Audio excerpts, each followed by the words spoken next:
Oi pessoal, boa noite. Para quem não me conhece, sou o Alan. O vídeo de hoje é de um jogo com um tema no mínimo inusitado e meio creepy.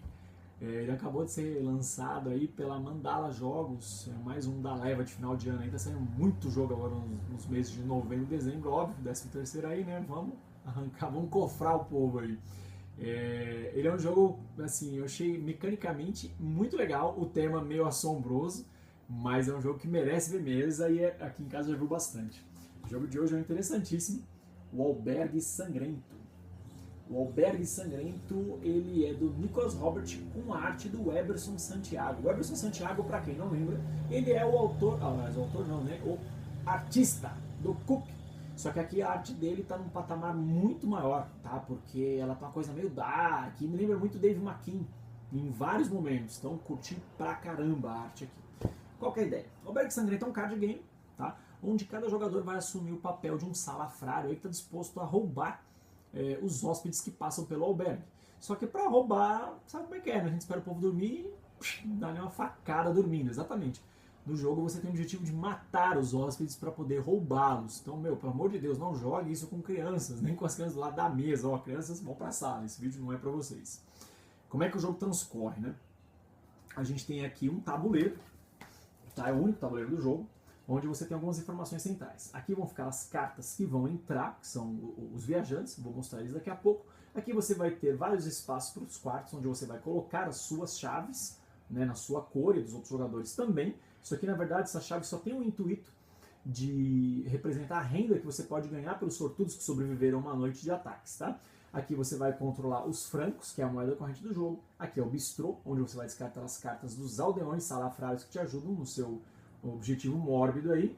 E aqui você vai colocar os viajantes que se deram bem e foram embora, sobreviver essa noite. O que você tem de informação nas cartas, tá? Você tem este baralho que não é muito grande, mas as cartas são muito diversificadas, então você vai ler bastante essas cartas, vai decorar todas elas. E a outra carta que você tem no jogo são os aldeões, que eles funcionam como uma moeda corrente no jogo, né, para você comprar as cartas. E aí você tem também uma cartinha de auxílio ao jogador, que também serve como a sua primeira construção no jogo, que é o celeiro. Vou falar sobre isso. Então vamos lá. Vamos falar sobre aqui um pouquinho das informações das cartas e explicar as ações do jogo. Peraí que eu já tinha até deixado umas separadas aqui. Aí. Você tem algumas ações no jogo, tá? Primeira ação básica, né, é você subornar, você convencer um dos hóspedes a te ajudar. Então a carta, vamos lá, o que ela tem aqui? Ó? Ela tem os ícones ao qual ela se beneficia, de acordo com o tipo de ação, o custo dela para tudo, seja para subornar, seja para construir, porque as cartas elas podem ser usadas tanto para pagar coisas, quanto como construções, quanto para ser assassinadas. Então essa carta aqui, se eu for contratá-la, ela custa 1, se eu for matar esse cara, ele custa 1, se eu for enterrar esse cara, ele custa 1, se eu for construir, baixar essa carta com construção, ele custa 1. E aqui, se por algum caso eu matar esse cara, aí você vira a carta, a mesma informação está nas costas. Ele vai custar 1 para enterrar e vai me dar 12 moedas imediatas, ok? Então, quais são as ações do jogo?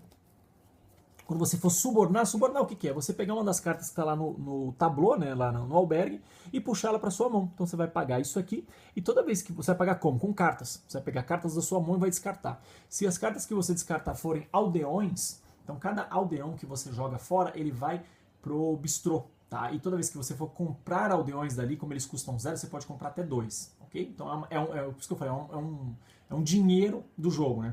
Esses aldeões eles vão ser descartados e voltar para a mão dos jogadores várias vezes. Então, se por exemplo, se eu fosse comprar essa carta aqui, ó, um cara, né, que custasse 1 com este cara, toda vez que você usa uma carta que o símbolo dela corresponde à ação que você está fazendo, a carta volta para sua mão. Então vamos dizer que eu quisesse subornar um cara aí que me custasse 3 e eu pagasse com 2 cartas dessa. Se a terceira carta fosse um viajante, ela vai embora, ele fica para a parte de saída, e essas 2 cartas voltariam para minha mão, ok? Se eu fosse matar alguém, a mesmíssima coisa. Se é um cara de nível 3, a quantidade de símbolos que forem iguais à ação de matar voltam para minha mão. Esse cara aqui, se eu fosse matá-lo, por exemplo, ele era um policial, que são cartas importantes no jogo, eu precisaria de 2 cartas para matá-lo, ele me daria 18 de dinheiro, após enterrá-lo. Aqui a ação de enterrar, né, a ação do bury. Então, mesmo esquema, tá? Exatamente igual. E aqui, ó, ter uma açãozinha dele. E aqui a ação de construir. Então, se eu for baixar uma carta para construí-la, cada carta que eu jogar dessa, ela volta para minha mão. Então, O jogo, as ações principais do jogo é assim, cada jogador vai ter 2 ações, né? Então, dá um exemplo, estão jogando em 3. Eu vou fazer uma ação, você vai fazer uma ação, vai fazer uma ação, eu faço uma ação, uma ação, uma ação, acabou a rodada. Quando acaba a rodada, você limpa o tabuleiro, arranca todas as cartas que estavam lá nos quartos.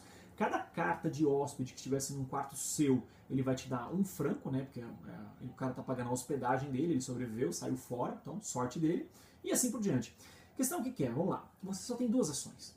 2 ações é muito pouco para resolver qualquer coisa nesse jogo. Então, várias rodadas você vai ter decisões difíceis, tipo, caramba, será que eu mato o cara agora? Será que eu devo enterrar? Será que eu devo construir? Será que eu devo subornar? É difícil, sabe? As ações são muito simples, mas o decorrer do jogo, a maneira como o gameplay, né, o game flow, é muito difícil. Porque é muito apertado, você vai ficar o tempo todo com aquela sensação de caramba, não vai dar tempo, vai acontecer alguma coisa. Quando você mata uma carta, né, quando você vai matar um viajante, a carta vai ficar assim. Qual que é o problema? Se alguma das cartas que sobrou na mesa for um agente da lei, um policial, ocorre uma ação, uma investigação. Então aí você tem que subornar o coveiro da cidade para ele sumir com o corpo. Cada carta que você tem que sumir, você tem que pagar 10 por ela. E cara, 10 é muita coisa nesse jogo. Não parece, mas é muita coisa. E tem uma outra regrinha também. Quando você vai enterrar uma carta, você tem que colocar ela embaixo de outra. Então, vou dar um exemplo. Se eu coloquei essa carta aqui como uma construção, o custo dela, o 2, também significa a quantidade de corpos que eu consigo esconder. Aí vamos dar um exemplo que eu não tenho construções suficientes, ou não tenho nenhuma, mas matei um cara, eu posso também enterrá-lo na construção de outro jogador, só que a gente divide o prêmio. Então se o cara dá 20 de moeda, eu fico com 10, ele fica com 10. Isso pode acontecer mais vezes do que você imagina. O jogo ele tem um fator replay muito bom, por quê? Porque as cartas, além de elas serem usadas como as suas ações centrais, né, contratar, matar, enterrar, a parte de construção ele muda muito a mecânica do jogo. Então tem carta que vai te fazer ganhar pontos por construções no jogo, tem carta que vai te dar ponto por cartas na pilha de viajantes que viajaram. Viajantes que viajaram foi ótimo, nossa, que redundância. Tem cartas que ela vai te dar desconto também no final da noite, porque assim, toda vez que termina uma noite, você tem que pagar uma propina, né, um bribezinho ali, para as cartas que você tem na mão. Então, para cada carta que você tem na mão, você tem que pagar um franco por elas. Se você não pagar, essas cartas vão embora, você vai ficar com a sua mão vazia. Isso acontece com alguma frequência nesse jogo. O bom é que tem cartas de custo zero. Então você pega uma carta de custo zero, beleza. Só que você ainda tem que pagar o bribe dele ali no final da rodada. O jogo é legal porque ele tem opções, né? Dá pra você jogar em uma partida mais curta ou uma partida mais longa. Então você vai tirar um X número de cartas que já vem escrito no manual ou acrescentar X cartas quando você quer jogar uma partida longa. Aconselho você jogar partidas longas nesse jogo. A primeira, joga uma partida curta para você entender a ideia do jogo, como é que funciona, né? Qual a melhor hora de matar, qual a melhor hora de esconder, qual a construção que funciona com essa e com aquela. As construções têm uns combinhos entre elas, isso eu achei muito legal. Mas depois que você entender o jogo, joga a partida longa. Cara, esse jogo ele é extremamente gostoso de jogar. Eu joguei ele até agora 6 vezes. Dessas 6, 3 foram solo e 3 com amigos. Que jogo legal, meu, diferente assim. Primeiro, não que ele mecanicamente ele seja a última Coca-Cola do deserto, não é isso.